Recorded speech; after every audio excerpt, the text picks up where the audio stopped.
Welcome to Super Talk, the podcast that scratches your superhero itch. Just two suburban dads nerding out over superhero stuff on the small screen and the big. Buckle up, people. Enjoy the ride.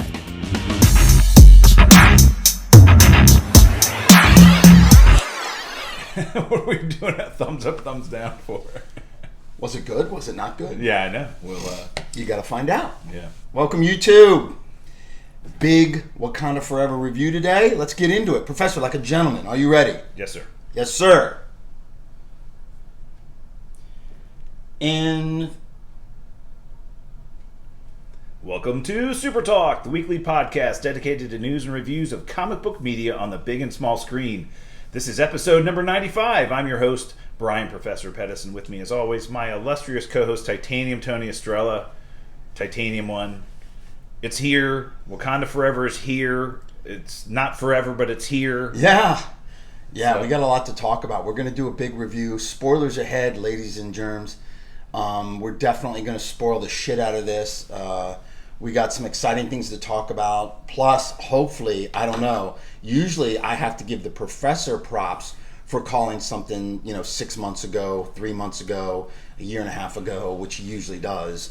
But I think the Titanium got one right this time, right? I think you got a big one right, but I think we both got a lot of the predictions right that what we thought this movie was going to be. Agree. And what was going to happen. I think we've talked about a number of things previously that ended up happening in this movie, and one of the big ones that you predicted a long time ago. So, yeah, absolutely, we'll get into it. Spoilers. Run and hide. Spoilers. If you haven't seen the movie, I don't know who hasn't. We can talk about the box office, what it's doing right now, but it's crushing it. So, Professor, let's get this going. All right, well, let's get into it. We've got a couple things I want to discuss first. First, I want to invite those of you who haven't already joined to join our Patreon. It's patreon.com/supertalk is how you become a member. You support the show directly if you listen to our podcast. You really like what we do. Hey, all you do is join the patronship, and then you donate $1 every time we come out with an episode, and it really helps out the show. So we really appreciate if any of you want to do that. We really invite you guys to join the patronship. That'd be awesome. Absolutely. And also, let's talk about Guapos a little bit. That's now pretty much nailed down. Fairfax, Virginia. Guapos in Fair Lakes, Virginia on December 26th at 1 o'clock at Guapos. Come share a margarita with us. And we're going to do a live recording there. We're going to have a few giveaways. Some munchies here and there. So it'll be fun. It'll be very cool. They're talking about maybe doing a happy hour special for us. So hello. Hopefully you don't have to work on Monday the 26th, but come day after Christmas, come out and see us and enjoy the show and grab some goodies. We're celebrating our 100th episode with a live recording the day after Christmas. So please come join us. Titanium's talking about free margaritas and stuff. There's definitely going to be some beverages consumed, and Super Talk's going to definitely contribute to that for sure. Yeah, and we got some treats. Depends on how many of you join the Patreon. That's right. And then the more people that join the Patreon, the bigger the tab will be. And then we can have a bigger tab. All right, well, let's jump into our reviews. We do have, before we get into the big review, which is Wakanda Forever, we do have, we want to talk about Titans Episode 3, which came out this past week. Again, we reviewed the first 2 episodes of the new season last week. And then episode 3 came out Thursday night. Did you get a chance to watch it? As of Friday, you had not. Yeah, I watched it. Oh, yeah. So, look, what I'm going to say about this show in general is it really is well done. I think it's one of the better things that DC has put out over the last few years. I think the casting is really good. The characters they've chosen for this show are awesome, and they're core members of Titans and Teen Titans and the history of the Titans in the comic books. We're getting into some really cool stuff this season with the Church of Blood and Brother Blood and Mother Mayhem and Lex Luthor, which we assume he's not officially gone, but this episode really kind of introduced a new character, which I was excited to see. Jinx, and if you guys remember, Jinx is a Titan kind of antagonist from the comic books. She's got magic-based powers. Her and Nightwing have had some history in the past, both in all kinds of comic book history as well as in the show here. They allude to it. But they introduce her as a new character on the show this season. She's definitely a villain, so I will say tread cautiously. And I think the Titans are figuring out that she's somebody they can't fully trust. Correct. But Nightwing and Coriander go and find her to solicit her help because they know that something supernatural is going on and maybe she can help. And I thought that was a great part of the episode, bringing her in. Yeah, the storyline is excellent. This is right behind Peacemaker for me as far as what DC has done for the small screen. For sure, I think it's really good. A very different tone than Peacemaker, though. Much different tone. Yeah, it's it's dark, much different, and creepy, and violent, and very graphic, violent. and very violent. Peacemaker is more of they'll blow somebody's head off, but then laugh about it. This is like they're showing some pretty creepy. The guy stabs himself in the eyes with scissors this episode, and it was so graphic. That was crazy. Yeah, I like it though. It's moving along very nicely. Yeah, and again, we got some insight. One of the things that we've complained about, I think, over the first 3 seasons was Beast Boy, Garfield.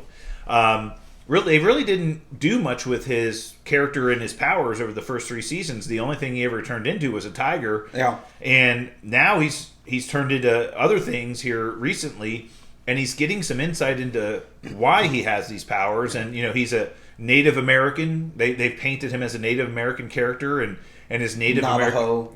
Native American history is really some of the what they call him, like a skinwalker. Yep. Yeah, so somebody that could change shapes, and so he's shapeshifter.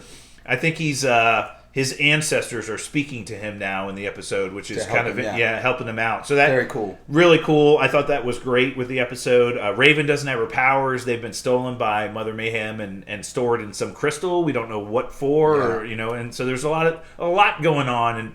And again, I think Superboy is he's confused, right? He wants to help out, but he's not really sure how. But I thought this episode was really, really good. So if you guys haven't checked out Titans, you really should. Again, some really good characters, and I think the actors they put in these roles are really, really excellent. Yeah, the story's is decent. It's not the greatest show, but it's absolutely worth watching, and it's a lot of fun. And I'm shocked at how brutal it is. Yeah. And I think that adds to why I'm probably watching it. Yeah.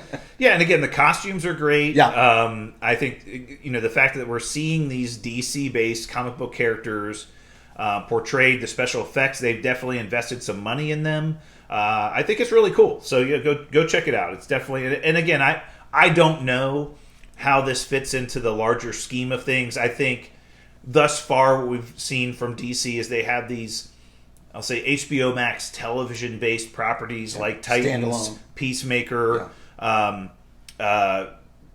Doom Patrol. There's a few other ones that they have, and I don't think they're going to expand those. But again, I say that, and then Peacemaker had a cameo by the Justice League in his series. So will they ever tie these characters in with a larger DC universe? Maybe. Yeah. Who knows? We'll see. Again, one of the things we know that the Batman that's in this version of Titans is portrayed by a different actor than we see in the movies. So who knows? I don't know how tightly it ties in, but again, it's probably just a lot of fun. A different It's a good universe. show. Check it out. Absolutely. All right, let's jump into the news section. A few things that we want to discuss this week. So we mentioned last week that Marvel and Sony were on the verge of an extension of the Spider-Man sharing agreement and an extension to Tom Holland. Well, that was made official this past week. He signed effectively a 6-picture deal. He's going to have another trilogy, which we expected. So we'll have a Spider-Man 4, 5, and 6 with Tom Holland. Yep. And then he's also got 3 other character appearance contract in his contract.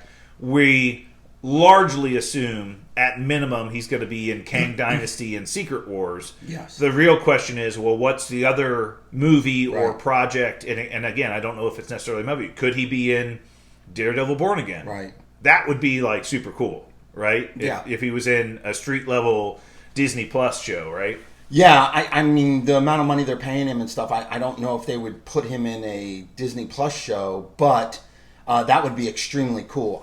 We know Kang Dynasty and Secret Wars, he's got to be in that. So there's 2. We're just speculating on what the other film would be. It could be Fantastic Four. It could be who knows. But you don't just have somebody like him make a cameo, right? He's got to, if he's in the movie, he's going to be very much entwined in the plot. Yeah. Very similar to the way that Tony Stark, Robert Downey Jr. was in Spider-Man Homecoming. I think that's the type of appearance that he would be very integral to what's going on. Well, we know he's not in Wakanda Forever.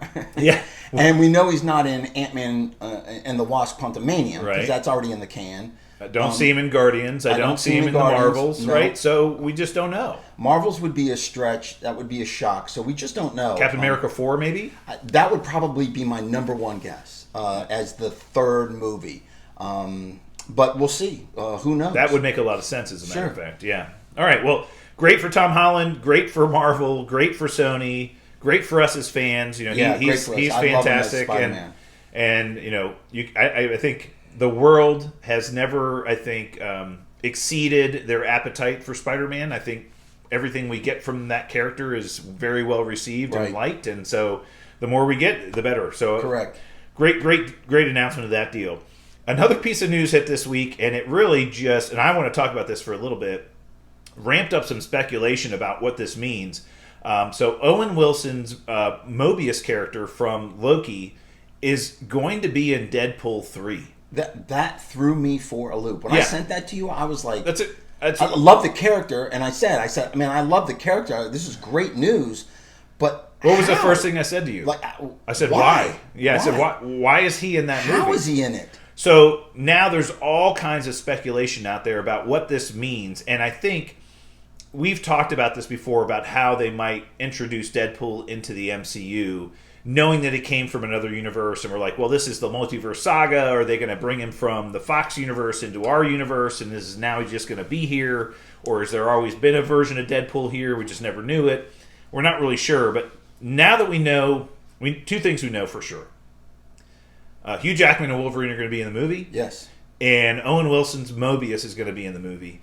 That is cross-pollination at the highest level. So we know an MCU-based character is going to be in his movie. Yeah. And it ventured to guess now that if there is a multiverse and the TVA that Mobius works for is in charge of policing the multiverse and these alternate, timelines, well, maybe he is either hunting down Deadpool and Wolverine because they're doing things they shouldn't be doing, or could Deadpool kidnap Mobius, and use the TVA to his desires? There's a big comic book storyline called Deadpool Kills the Marvel Universe, and there's been speculation out there that maybe they're going with Deadpool kills the Fox universe, and he's using, Cable's time jump system to kind of jump back and forth between moments in time in the Fox universe and basically effectively erasing it from existence, and he needs Mobius' help to do that, or he's doing that and Mobius wants to stop him from doing that. But there's been, I think, some speculation now that other Fox universe characters may be in this movie. Wow. As a way to kind of have those characters be ended, or that universe be ended. So, a little closure for the old Fox X-Men characters. So maybe even, this is a real big stretch for me. Is it possible Chris Evans would come back as the Human Torch? Oh, wow. Or Jessica Alba, as the Invisible Woman, that version of the Fox universe I was version. thinking Halle Berry as Storm. Yeah, that kind of thing. Well, we could get that version. We could get the James McAvoy version of the X-Men and some of those characters. We could get the New Mutants from that movie. So maybe he's going to these different timelines and fixing things or killing things off that need to be destroyed. Who knows? I mean, this is just early. Yeah, but the fact that TVA is involved does explain kind of the fact that they are going to be setting him in a different multiverse or different timeline, and then potentially him jumping some to some extent. That's what I'm saying. Cross-pollination. I mean, it's crazy. It's going to be crazy, and I love Morbius. What a character, and to have him back. Mobius, and we're going to get him in Loki 2 as well.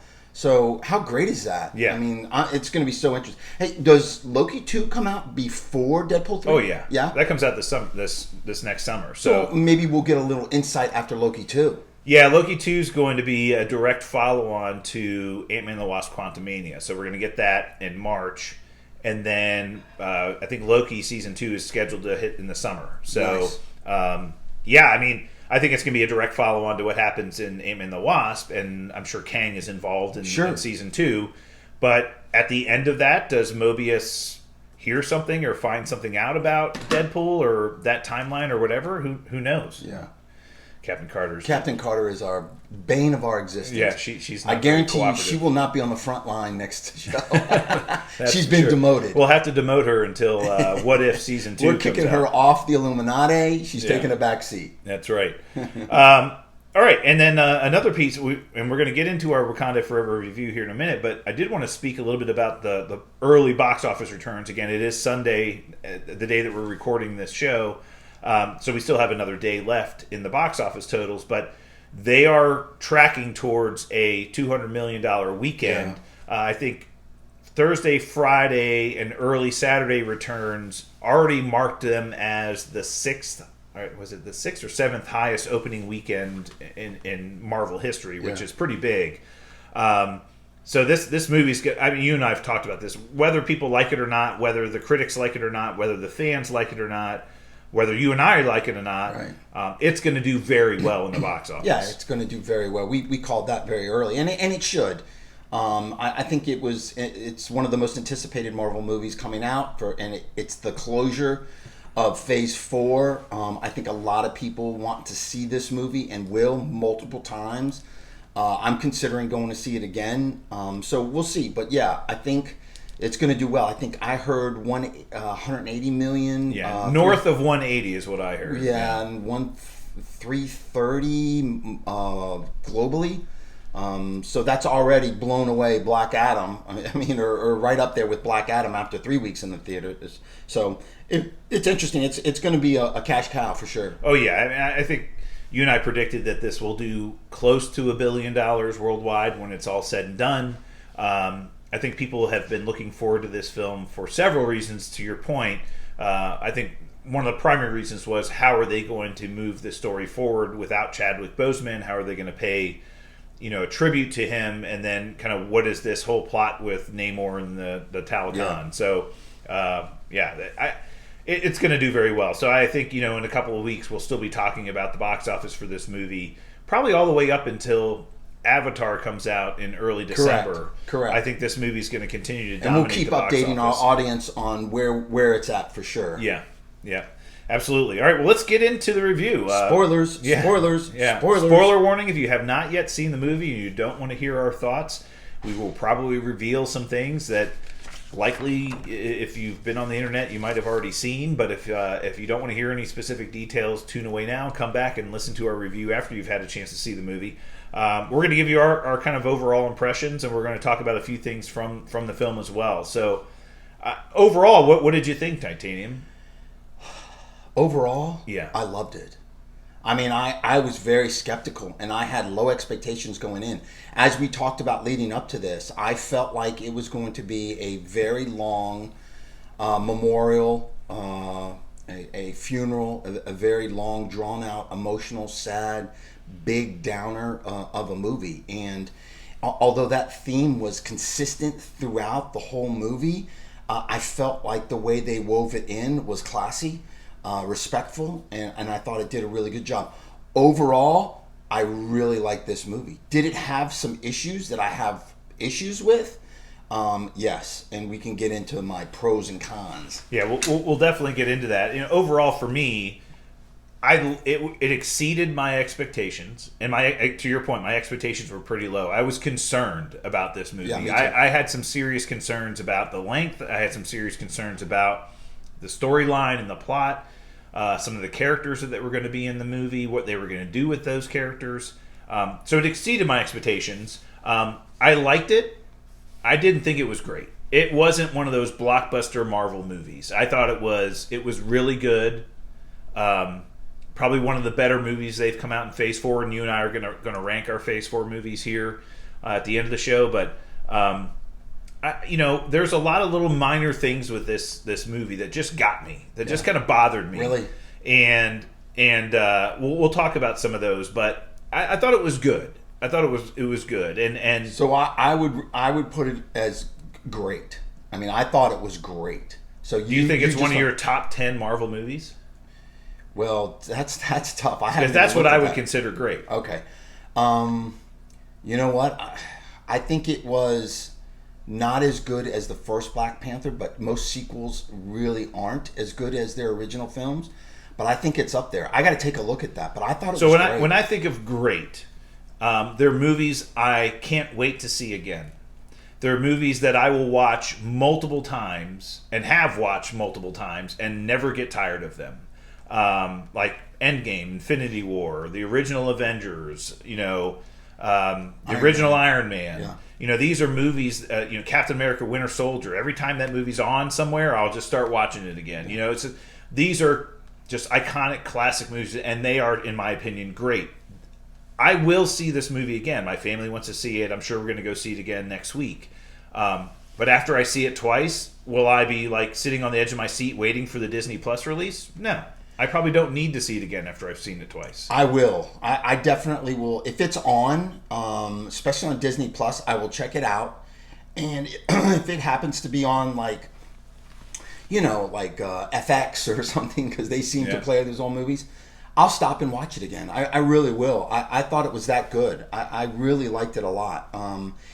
That's not to say I didn't have some issues with it, issues that probably the movies that I have in my top 10 I didn't have.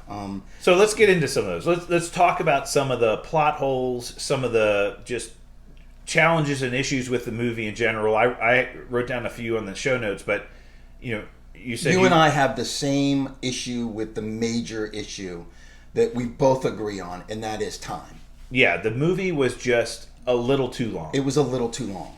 It was a little by the too long. time you get through 20 minutes of previews, which again, movie theaters, you gotta be reasonable. 30. Yeah, we were half an hour. It was a half an hour of previews. I mean, it is. Commercials and previews. Right. You have probably three to four previews, then a commercial, then 3 to 4 more previews, and then another commercial, and then can we just get to the movie? Yeah. It's really, if your movie starts at 7:30 and you are running late and you might not get into the theater until 7:50, you'll still be watching previews. So take your time. Yeah, exactly. Don't go get some popcorn. Exactly. Get a cocktail, whatever. I mean, you're not going to be missing out on anything. Empty the pipes. Go pee. Right. Yep. But then you follow that up with a 2 hour and 48 minute long movie. Yeah. On top of the 30 minutes of trailers. We got out of there. Our movie started at 8:00. Well, the screen started at 8:00. The movie didn't start till close to 8:30. We didn't walk out of there till well after 11:00. Yeah. It was just too long. There were scenes in the movie that were drawn out where they could have shortened those scenes. Yes. There were scenes in the movie that didn't need to be there. Correct. They didn't move the plot along. They didn't really do much. But I feel like they felt like they should be in there, and so they kept them. Like they could have been cut. Yeah, and some people are saying that the whole Ironheart and the Agent Ross and Val, those two separate things that were going on, really didn't need to be in the movie. Now, Ironheart, I get it. They needed to introduce her into this because Ironheart picks up right where Wakanda Forever leaves off with that character. That did not bother me as much, including that and spending some time on the Ironheart character and a little bit of story there and weaving that into, did not bother me. What really bothered me, and I felt like it was gratuitous, and I felt like they did it just to seek forward, maybe. And pay off some stuff that happened before. Pay off some stuff that not only happened before, but that's going to happen, Thunderbolts. Specifically, I thought the Agent Ross and Val, that whole connection, and they really did not need to be in the movie. He could have been in one scene. Yeah. Right? The first scene that he was in, where they meet him in the woods and they need his help to find Riri Williams, and he helps them out. And then for him to show up, and then at the crime scene, and then pick up the beads, and then for him and Val to be back in his house, and it's just like it was a lot. It was a lot. It was too much. You could have cut half of those scenes and still not even half. Cut all Val could have been in one scene, and it would have paid off her previous appearances in Falcon and Winter Soldier and Hawkeye. It would have paid them off. Yeah, I didn't even think that. Maybe it was contractually. Maybe they had to put her in this movie.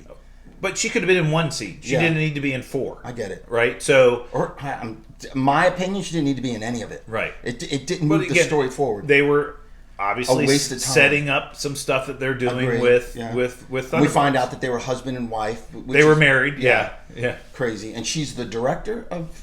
I think she's the director of something. I don't think she's the director of the CIA. No. I think she's the director of something. Yeah. We don't know what she's the director of, but still, yeah, I mean, very interesting. So now we understand that at least the U.S. government will be involved with the Thunderbolts team because she is going to be running the Thunderbolts team, and she works for the CIA. So this is going to be nefarious. There's something about her that's not right. Just her statement about.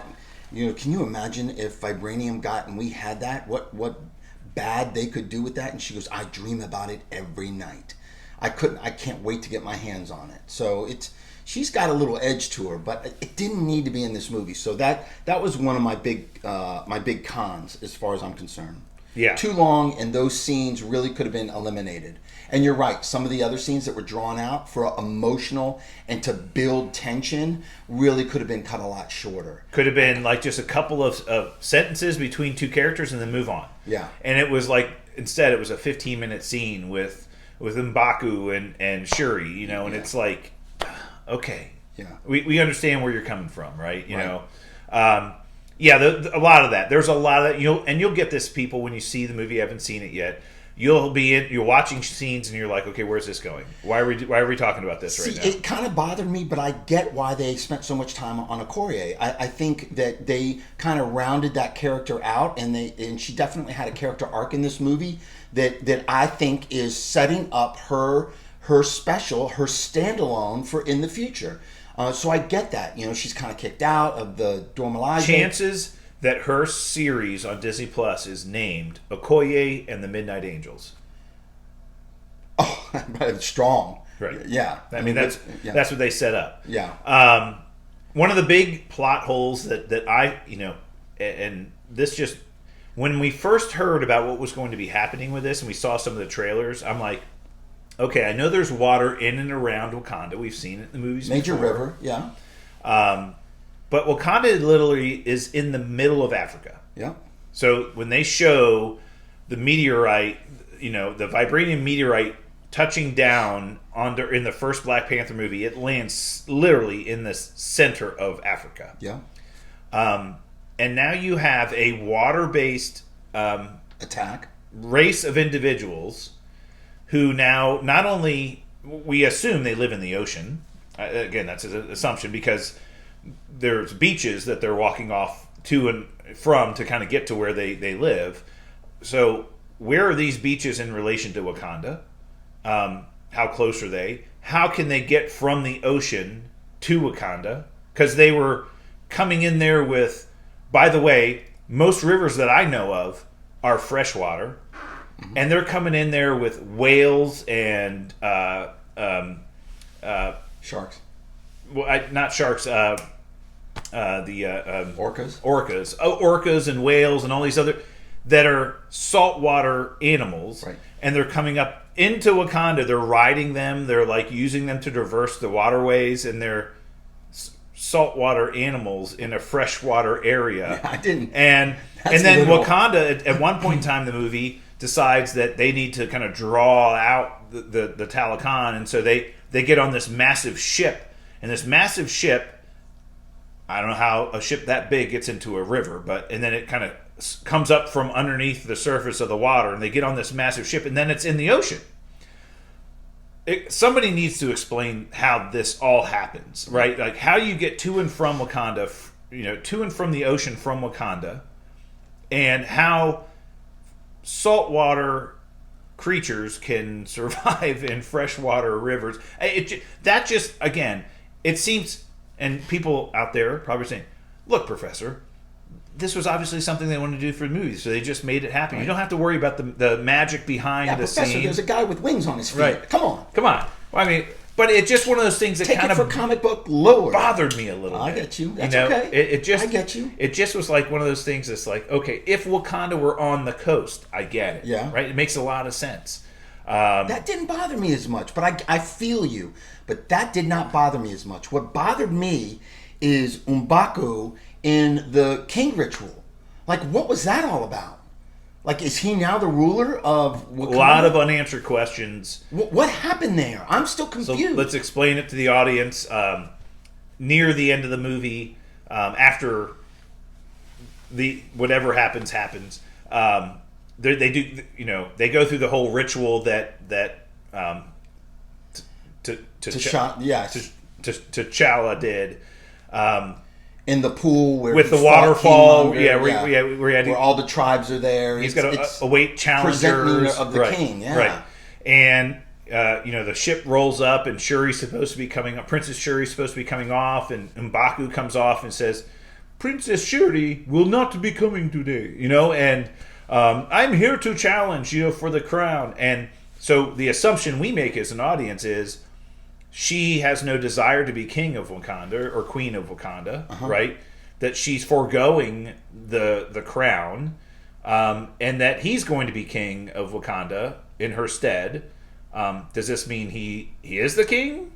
Does this mean that he's going to be taking on the mantle of Black Panther?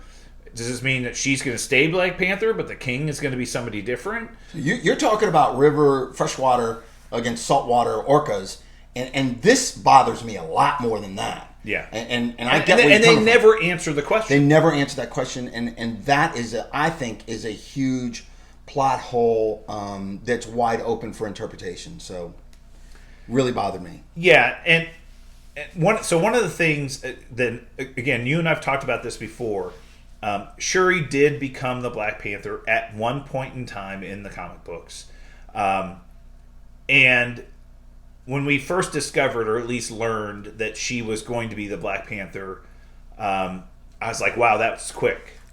And, when they made this decision not to recast Chadwick Boseman, I think it was, in my perspective, a gut reaction to the loss of Chadwick Boseman. Not only that, but a timing issue. I mean, they didn't have a lot of time to put someone in. But they came out really fast and said, we're not recasting the role. They also were kind of toying around with the fact of not even making the movie, pushing it off completely. So those two things got shit canned. But you're right. Now, do you think that was a bad decision? Or for this movie, do you think it was a good decision, knowing how it ends? I'm not concerned about Shuri being Black Panther as much as I'm concerned about her ability to command the screen. Agreed. Right? Is that she was a relatively unknown actress prior to the first Black Panther movie. She was one of the stars of the first Black Panther movie for sure. Standout for sure. I think she's an incredible supporting character. Sure, smartest person in the MCU. I mean, and she played that role incredibly well in the first movie. I don't know what the future of her character or the future of her as Black Panther is in the MCU going forward. Is she going to be the Black Panther in Kang Dynasty and Secret Wars, or is it going to be somebody else, which we'll kind of talk about at some point in time, of who we might think. I think both of you and I both agree, and this is my opinion on the whole thing, is that I didn't mind them not recasting T'Challa and the Black Panther. And I think the way that they went about it was kind of brilliant. It was very good, and it was great. And I thought that she did an absolute phenomenal job. Do I see her as the Black Panther going forward for multiple movies? No, probably not. I don't. She's going to give it up at some point in time? Not just give it up. I think that I don't think she has that big movie star power to pull. Like, could you see a movie just her headline a movie? No. I don't either. And I think one of the reasons why it has nothing to do with her being a female or anything like that. I think that one of the reasons why this movie was successful and why she was able to pull it off is because she had an incredible supporting cast. Like, all the other actors and actresses that surrounded her in this film were all fantastic. And we'll talk a little bit about. And you talked about how brilliant it was, how they made that happen. Her dark side and the things that she was struggling with, how angry she was, and the things that she was struggling with. She even told her mothers, that's just constructs in your mind. No one was touching you, Mom. That kind of thing. She's so angry about everything that's happening, and we saw that when she took the heart-shaped, the fake heart-shaped herb, and she saw Killmonger, and she was talking to him. Then you realize what dark place she's been in and where she's going. And that, I think, made it worthwhile for her to be the Black Panther in this movie.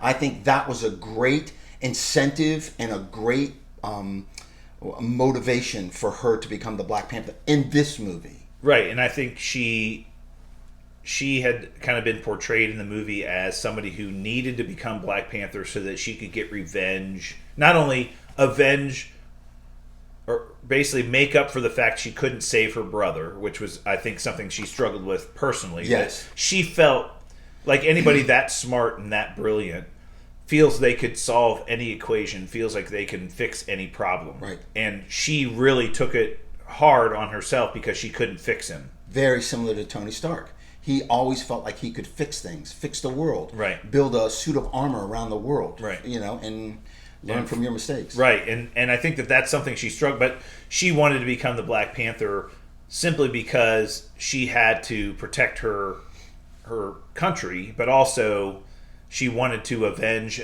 ultimately the death of her mother. Yeah. Which again, I think Angela Bassett. Let's talk about her for a second. Number one, huge star. Huge. I mean, just a big A-list actress, and her portrayal of Queen Ramonda was incredible. Stunning. In this movie. It was absolutely jaw-dropping. I thought what a performance! I'm telling you, she was an absolute highlight. Shuri did a great job. That actress did a fantastic job. But one of the biggest highlights in this movie for me was the Queen. Was her? Yeah. She was awesome. Yes. And again, I think that's one of the reasons why Shuri could be in the role that she was in this movie, is because she had a strong leading lady. Without Angela Bassett, I think her job would have been a lot more difficult. No shit. And Angela Bassett, now, again, spoiler for everybody, she dies in the movie. Yeah.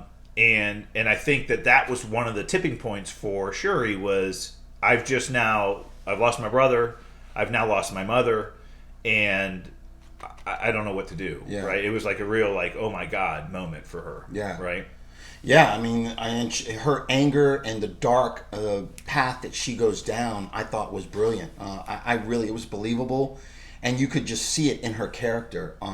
She wasn't no longer the happy-go-lucky, and I think that's a great reason why. I think that's a reason why they kept Riri Williams, Ironheart so close to her in that companionship, because Ironheart, Riri Williams is basically her younger version, and she still has that joy of life, and she still has that spunk, and she still has that, that kind of, and Shuri is going down a dark path. So I thought that was a great yin and yang in the movie for that. So let's talk about some of the bright spots. We mentioned one of them, Angela Bassett. Oh, yeah. A great performance. Talk about the biggest bright spot, what carried the movie. Yeah, I think Tina Huerta's portrayal as Namor, not only you and I had some significant fears that they were going to do exactly with this character what they did with Black Adam, where they humanized him to the point where he was a good guy. He was a softie. Right.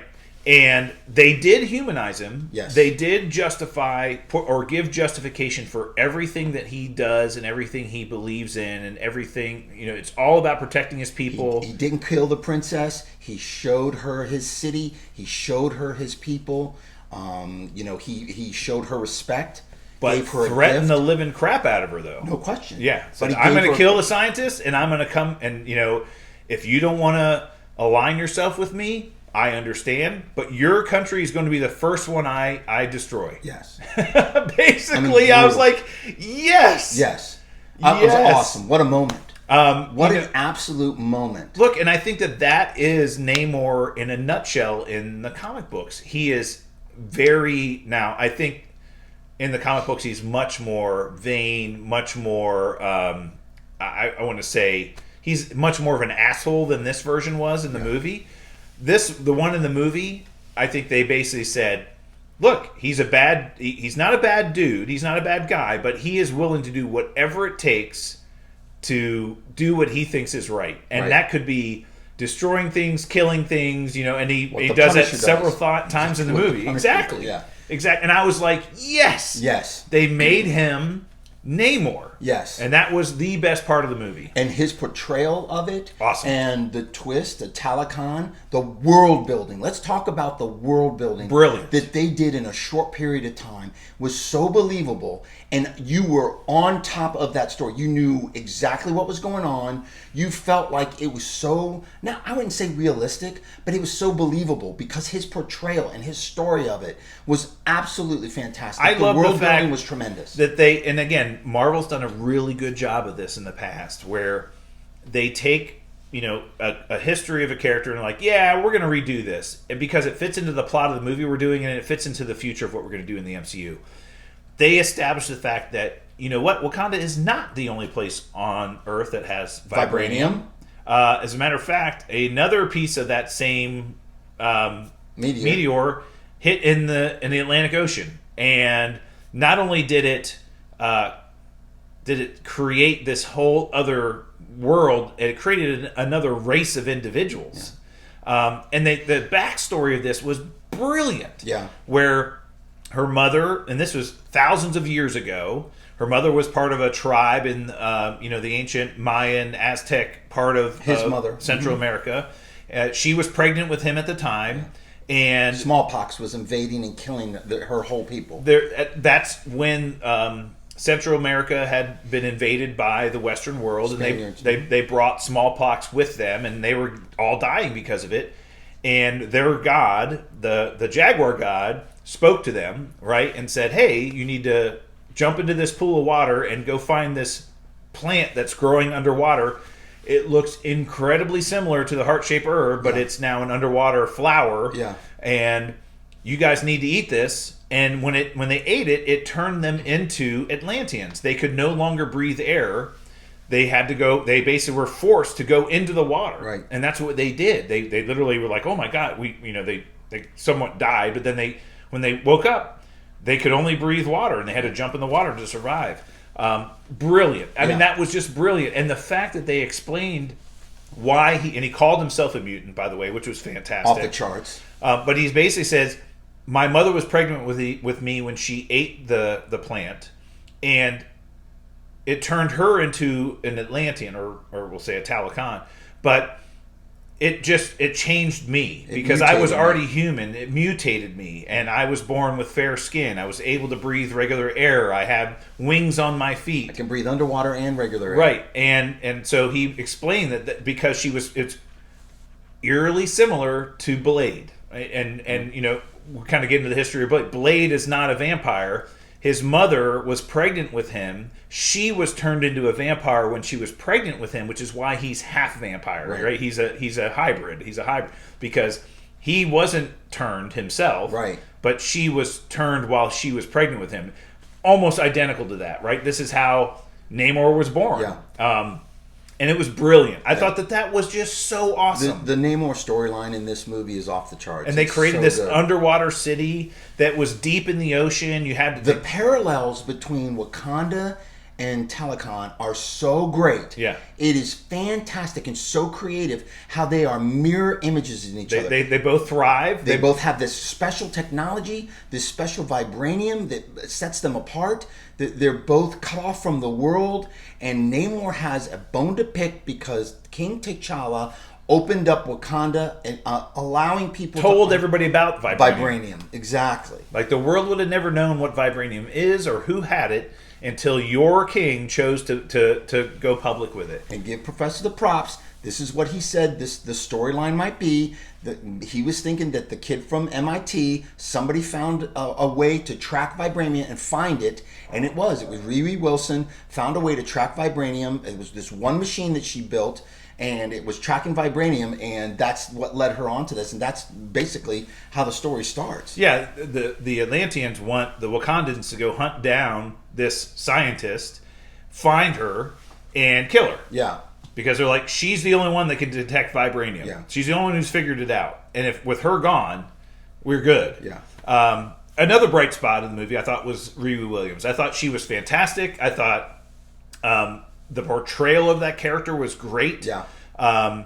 Painting her as this incredibly brilliant young scientist. And she talked about how, I made this machine as part of my metallurgy class. It took me a few weeks to build, but I just decided to make it. It was a project. I would have made it faster, but I didn't have any parts. I had to go to junkyards to get them and stuff. Unbelievable. And we found out that she had been building her own armor in a warehouse and had been flying it around, and people were seeing her on YouTube. She was like, I'm YouTube famous, and I thought she was great. Yeah. I thought her character was great. Brilliant. I thought, them bring... Funny, spunky, smart. Exactly. And the way that she's cute as shit. She worked with the Wakandans when they had to. I thought that was really, really good. I mean, she was a bright spot as well. Agree. Absolutely. I can't wait for the Ironheart series. I can't wait for it now. I'm more excited now about it than I am. Now, the whole Mephisto thing, the angle of Mephisto has got me fucking thrown. Like, I don't see that at all now. Now that I see who she is and how this is supposed to be, like her Ironheart series is a continuation of Wakanda. We hear it's a direct sequel to the Wakanda Forever movie. It's a direct sequel moving forward where they left off with her. What was interesting is they wouldn't let her have the armor, so she's going back to MIT without the armor, but she's got a kick-ass car. Yeah, her dad's car. Cool. It's really cool. I agree with you 100%, Professor. I think she was another shining star in this.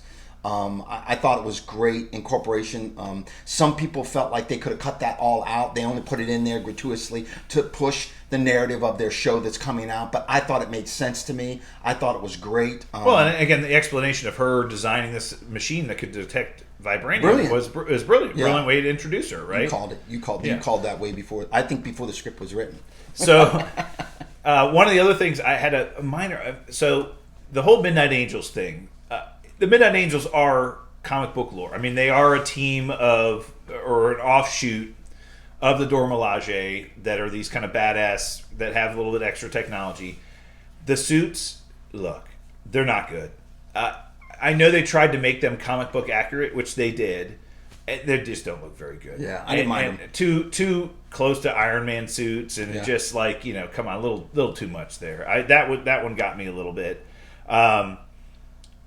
The one thing I think we need to kind of touch on is the big reveal at the end of the movie. Yeah, let's talk about the end credit scene, and then we'll close up our review of Wakanda.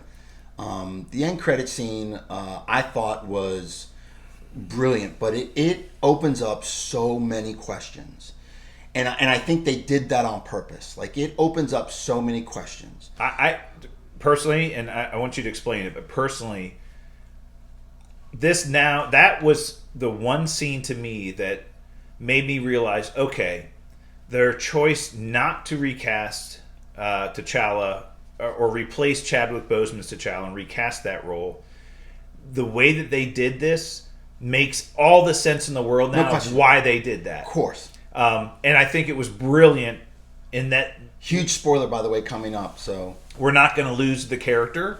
And that was my biggest thing, is that T'Challa, the Black Panther, is a huge Marvel character. And for us to not have that character going forward in the MCU, I felt was a huge absence. Well, that left us open to speculation. Is he going to come in through the multiverse from another... Are they going to recast him with another actor? Or another actor coming through into the 616. The way they did this... Yeah, it's pretty explains it all, and it's brilliant. It's pretty cool. So, do you want to explain it? Or So, King T'Challa got busy before the blip and had a kid, which I speculated. I said, you know what would be really cool is that before the blip, if he had a kid and then he comes back, but the kid is raised somewhere else and he's not really part of the storyline, but then at some point they reveal that he had a son that is going to be the prince and future king and future Black Panther of Wakanda. So, and that's what happened in this really cool after credit scene. So, I can't remember his love interest in the first movie. She played a huge role in this movie, by the way. Badass. Nakia. She's a total badass. Went in to where they were holding Riri Williams and Shuri and rescued them. That was pretty cool. That was cool as shit. Her little, because she's a spy, right? That's what she does. And her little foray into Atlantis or Talokan to rescue Riri Williams and Shuri was awesome. Yeah. And she played a very big role in this movie, and I thought she was really good. So they, at the end... But she was working in Haiti when they found her in a... I guess, a school for young children in Haiti, and that's kind of what she did. She did a lot of outreach. She was part of some of the Wakanda outreach programs that they had built. But that's where she had been living for the last few years. And With her son. And she didn't go to the funeral. And the Queen called her out on it. Said, "I can't believe you didn't come to the funeral. I can't believe you didn't come to the funeral." And they were pissed off at her about not coming to the funeral. Well, now we found out why. Yeah. And it was interesting that not only T'Challa knew he had a son, but the Queen knew. But the Queen knew that he had a son, and they all kept it quiet, away from the throne. So the way they did this end credit scene was really cool. They had Shuri, we found out she didn't go to the coronation ceremony, and that's where M'Baku kind of like made his claim for the crown. She instead went to Haiti to visit Nakia. And she wanted Nakia's help with kind of closure. And one of the things that you do in Wakandan culture is when the mourning period is over, you burn the ceremonial funeral garb that you wore during somebody's funeral, and that's kind of like the end of your mourning period. Release of the mourning, yeah. So she goes out on the beach, and she puts her funeral garb from her brother's funeral on the fire, and she's kind of crying, and we get a really cool montage of scenes of Chadwick Boseman, and it's a very emotional scene. But then, literally, at the end of it, Nakia walks up and says, "Can we join you now?" And she's like, "Oh yeah." And a little boy is with her, and she's like, "I'd like to introduce you to my son." And what was his Haitian name? Starts with a T. I can't remember. Yeah. But it means all saints or something in Haitian, I think. Yeah, something like that. Yeah. So he introduces himself, and she's like, "Oh, that's a really cool name." And he's like, "Your name's really cool too." And Nakia says, "This is your auntie Shuri." And she's like, "Oh." So now Shuri understands that this is T'Challa's son, right? And she explains, we didn't want to tell anybody. And T'Challa knew. And we wanted to keep him away from the stress of the crown. The crown. The stress of the crown, the stress of Wakanda, just to raise him away from all of that. And again, here's the brilliance of this. So the way they explain it is, and this kid's probably 8 years old, I would guess. 7 or 8 years old. Yeah. And the way they explain it is, 7, I think. She got pregnant prior to the blip. Yes. Prior to the end of Infinity War. She got pregnant. She wasn't blipped away while Chadwick Boseman was. Yes. So for 5 years, she raised this child by herself. Correct. And then when he came back, he then could be part of her life. His life, yeah. Right, in his life. And so he knew about her and spent a few years with him, but had contracted this illness. And she did mention, we were aware of his illness. We were aware that he was sick. And oh, by the way, that's another thing we didn't mention. I was really wondering how they were going to address the death of the Black Panther and Chadwick Boseman, and they said it was a mysterious illness, or he was ill, and Shuri was trying to cure him. Yes. She wanted to create a synthetic version of the heart-shaped herb to cure him. And I thought that was brilliant, but we found out that Nakia and her son knew that he was sick and that he was leaving, and they came to terms with it, but only the Queen and T'Challa were the only ones that knew about it. And then we found out what his real name is. Yeah, and he said he was really cool. He's like, "I am Prince T'Challa, son of T'Challa, king of Wakanda." And I'm like, "Oh my God, they did it!" Yeah. So we are not losing T'Challa. No, we are not losing T'Challa. Potentially, the Black Panther. So the real question here, Titanium, is how quickly will he become the Black Panther? How quickly will he grow into the King of Wakanda? It opens up so many doors and possibilities. You have a teenage Black Panther going through all these preteen emotions and things like that. Does he have the powers yet? Now, Not since yet. Well, I don't know. Let me ask you this: since she was pregnant while he was with the heart-shaped herb, did he get a Namor type of thing where he turned 16? Maybe he already has it, and he doesn't have to go through the ceremony. Maybe. Who knows? Maybe he's got the original heart-shaped herb in his system. Maybe he's somewhat of a mutant. So can we see him in the Young Avengers? Could we see him in the Young Avengers? In a teenage version of Black Panther? Let's fucking go. Yeah. I mean, I really like the way they did this, and this was and something his name that I is was T'Challa, which is perfect. Which is great. This is a way to not recast the character of T'Challa. His son will take up the mantle, and his son will retain the name. Absolutely. So, and their son in the comics was not named T'Challa, so that's one of the deviations they did. But again, this is a way for them to say, we're not losing T'Challa. We're not losing T'Challa, the potential Black Panther character. We are getting a different version of T'Challa, just happens to be the son. And again, Titanium, all credit in the world. You called this, months ago. It was a dream of mine. I really wanted it to be true. Like, this would make sense. How are they going to do that? There's not enough time. And then the blip explains a lot of it, because that's a 5-year period they can just build into this. Yeah.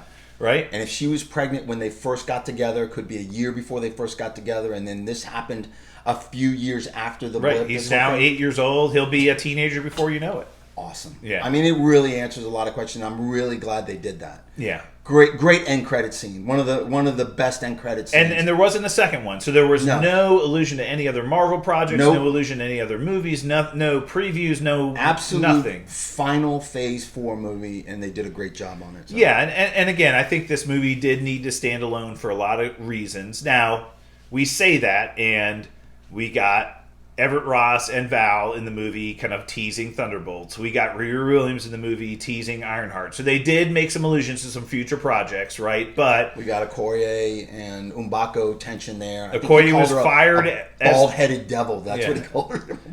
But Okoye was fired as the captain of the General the Dora Milaje. Yeah. Which I think sets up her potentially leading a separate team of the Midnight Angels and doing her own thing. And look, there's some cool stuff coming down the road. And look, Ryan Coogler, I will give him an enormous amount of credit for... what he did with the first movie was off the charts. But the hand he was dealt here to take this movie that he had written a lot of before Chadwick's passing. He had written a second script. It was written with Chadwick Boseman. He had known nothing about the illness, and also he had to pivot. And so to take his ideas... Not only pivot with the script itself, but he lost a very close friend of his. He was going through mourning himself.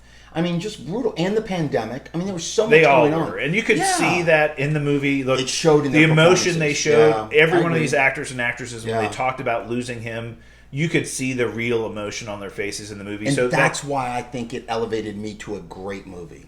So, the emotion. So, look, Ryan Coogler, you did a fantastic job. And as we know, he has signed up for multiple future projects with Marvel. Again, we don't know about any motion pictures yet, but we assume he will be attached to some motion pictures in the future. But we do know he's making some other Disney Plus projects. Potentially an Okoye series, potentially... now maybe young T'Challa series or something like that. That would be really cool. Put him in charge of the Young Avengers. Yeah, there you go. So anyway, overall, again, I think we were very pleased with the movie. We walked out of there again. Just the length of the movie, you will feel it. You will feel the length. But otherwise, I thought it was really good. Yeah, me too. I thought it was great, actually. So, all right. Well, let's take a few minutes here at the end of the show. Now that Phase 4 is over, again, we did get to see the Ant-Man and the Wasp: Quantumania trailer in the movies on the big screen, which was really cool. Yeah, it was cool. And I'm super looking forward to that movie. I can't wait for that movie now. Again, we're only a few months away from that, so that'll be really cool. Talk about blowing up, an actor that's blowing up. Shit, he was in 3. He was in 3 trailers. Who's that? 3. Jonathan Majors. Yeah.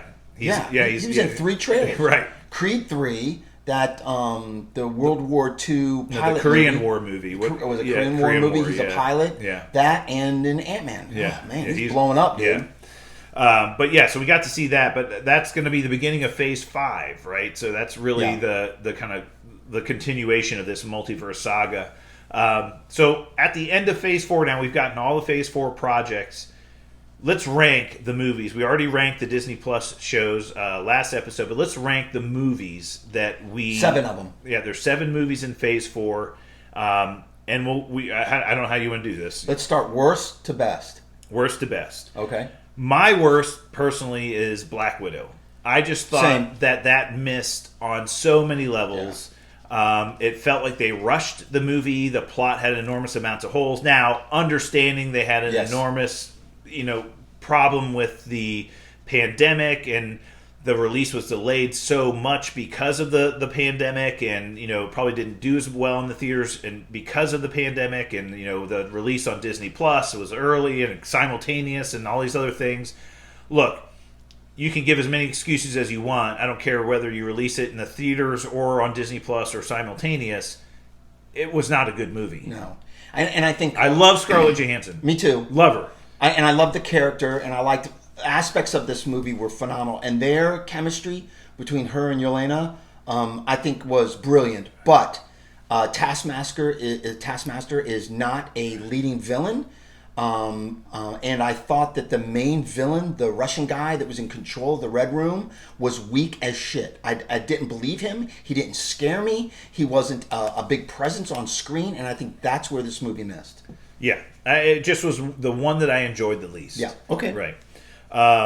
So what's your number 6? Thor: Love and Thunder. Me too. Yeah. Same with me. It's just weak. It was, as much as I love Chris Hemsworth, I think him. his portrayal of Thor is just spot on and just so great. Some of this was a lot of fun. I thought Gore the God Butcher was brilliant. Not enough of him. But I thought Christian Bale did a great job of a weird, quirky type character that was going down a dark rabbit hole. But the rest of it was too much comedy. The story was kind of jumpy. It didn't flow really well. Yeah. And I think they tried to make it too much like Thor Ragnarok, which was really good. But it was like Thor Ragnarok, just with a different costume. Yeah, and the whole Mighty Thor storyline with the cancer story with her was...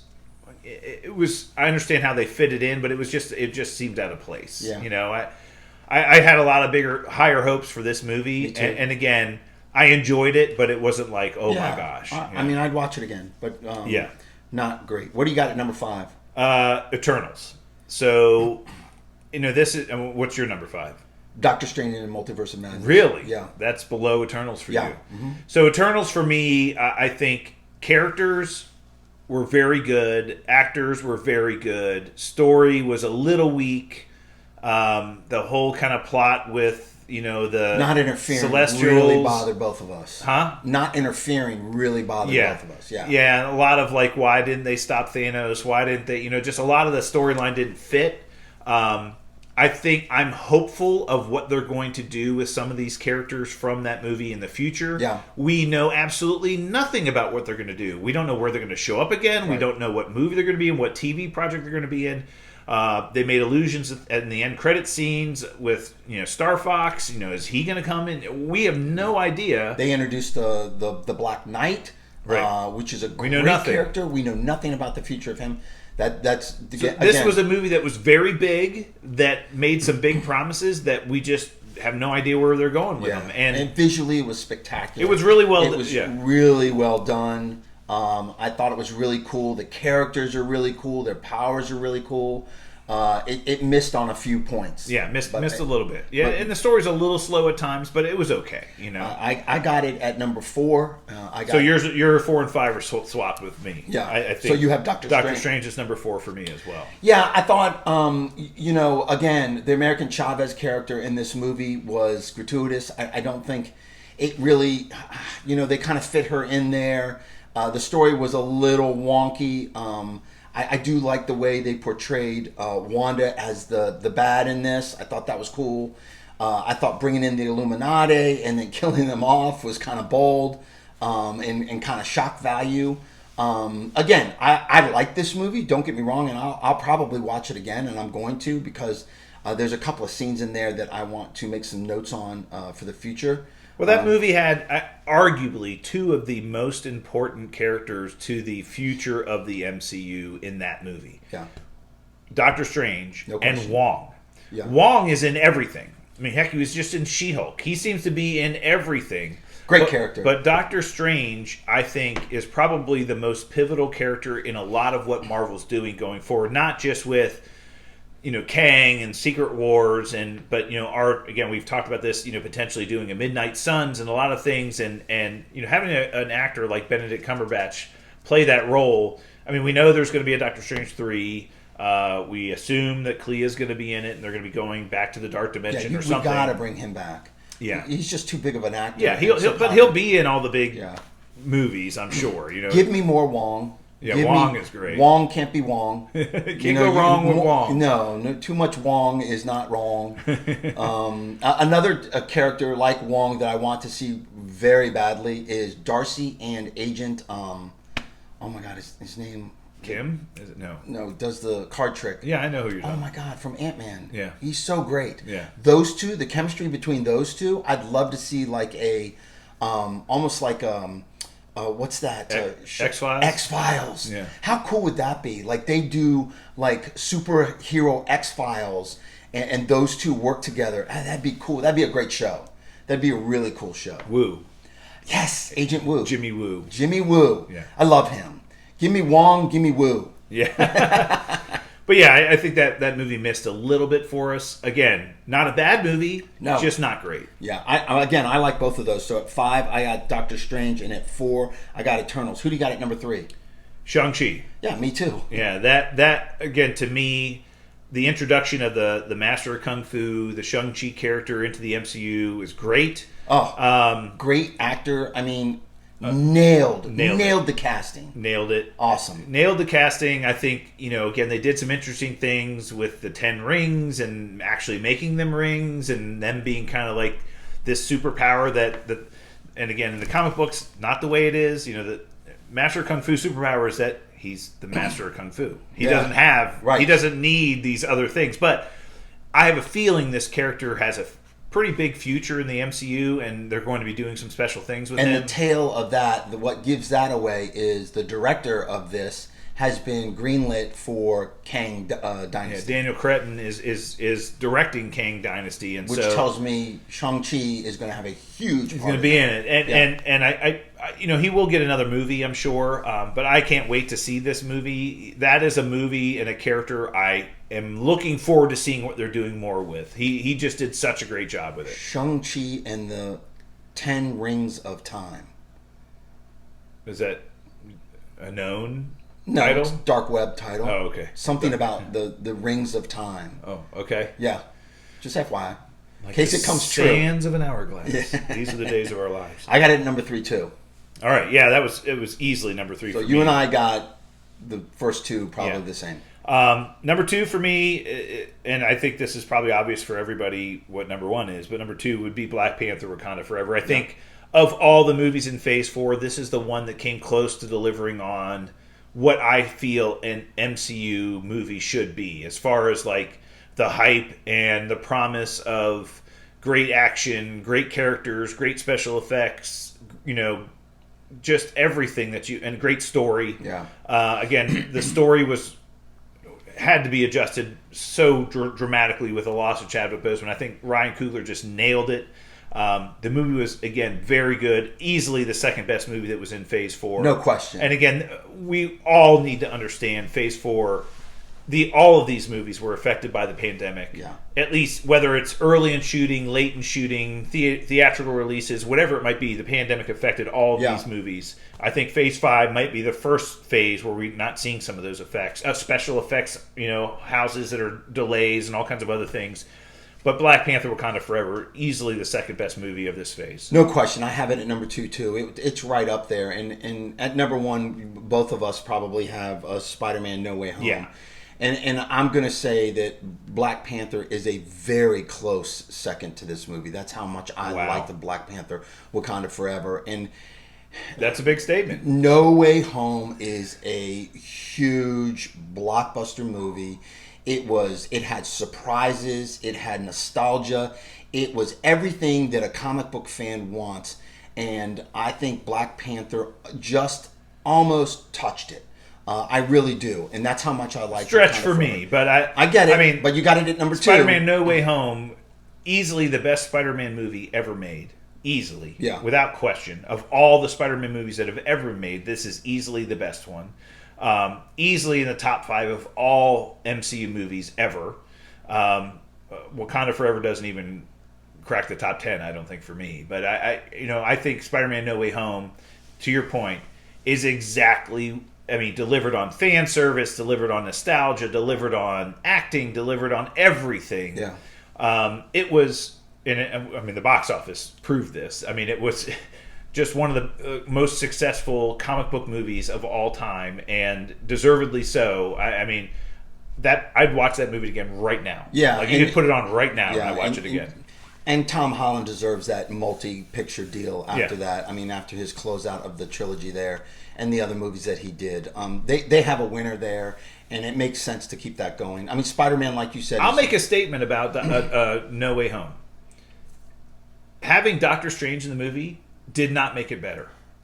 It contributed to the storyline, but it wasn't like, oh my god, if he weren't in it, I wouldn't have cared. Literally, if he weren't in it, I wouldn't have cared. The movie was so good that it didn't need him.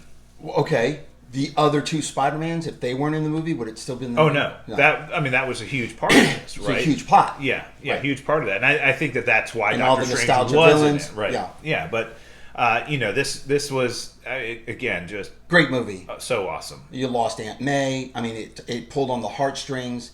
It was You tremendous. cleaned up a lot of the things that I had a problem with in regards to the way that they were portraying Your Spider-Man. biggest problem was no one should know who Spider-Man is. His identity is the most sacred thing, Yes. right? And they cleaned it up. Cleaned it up. So they did. It did everything. It did everything I wanted in a movie, and again, easily one of the best movies we've seen in years, for sure. So, Absolutely.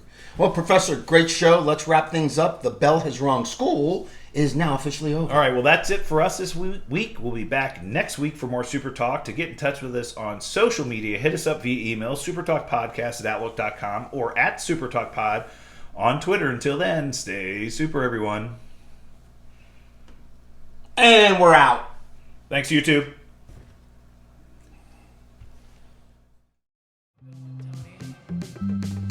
Corner of the condemned.